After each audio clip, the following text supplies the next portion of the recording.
Okay, let's take a look at this GenRon problem here. I'm going to try to solve the problem for you as an example here, and the first thing it asks you to do is look at the AR ledger. So let's write that AR ledger here, accounts receivable, and let's see what this thing looks like.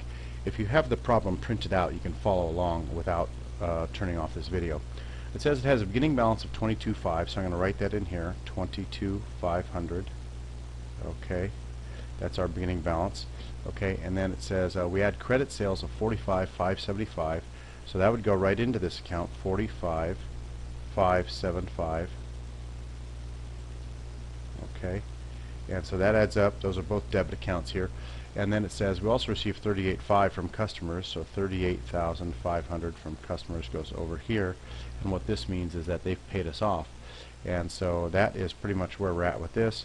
You can add these two things up and get a total there, and we can get this total here, 38,500. So if my math is right, this looks like it's going to be, there's going to be a 5 there, and there's going to be a 7 there, and there's going to be a 10 there. Carry the 1, 5, 6, 7, 8, and this should be 68,075, I believe. Okay, now it also asks you for this new account that you may not be so familiar with, but this allowance for doubtful accounts account, which is a contra asset account. It goes up with a credit instead of a debit, and in fact it tells us in the problem that the allowance for doubtful accounts account has a $250 balance at the beginning of the period. So this is the beginning balance here. Okay, so far so good. Hope you see that right here. I suppose I should subtract these, but I don't have, yeah, I'll figure that out later. Okay, so anyway, here it says, if the company uses the percent of accounts receivable method with 2.5% estimated uncollectible, then what you want to figure out is that, how do we figure that? Okay, so first of all, I'm going to take 2% of the balance, and so I need to get that balance. It's going to be 68075. Oops, sorry about that. 68075, and I'm going to subtract 38,500, and so this right here is going to be 29,575. Okay, the problem says that if we use percent of accounts receivable method with 2.5% estimated, what journal entry we need to make it at the end of the period.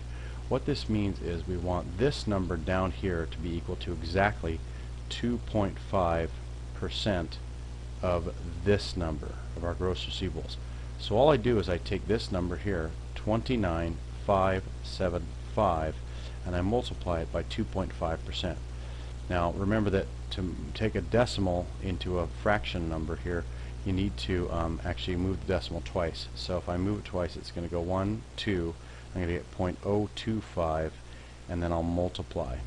Okay, so I multiply that by 0.025, and if you follow along on a calculator, I believe this comes out to be 739, and I'm just rounding to the nearest dollar. Yes, there's a little bit of change out here, but I don't really care about that. Okay, we'll do things in this class to the nearest dollar.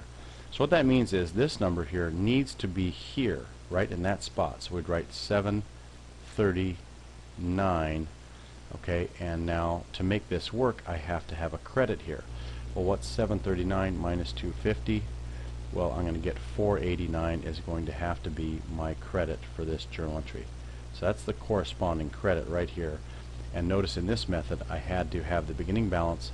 I had to back calculate through subtraction here once I found this number here to find my journal entry.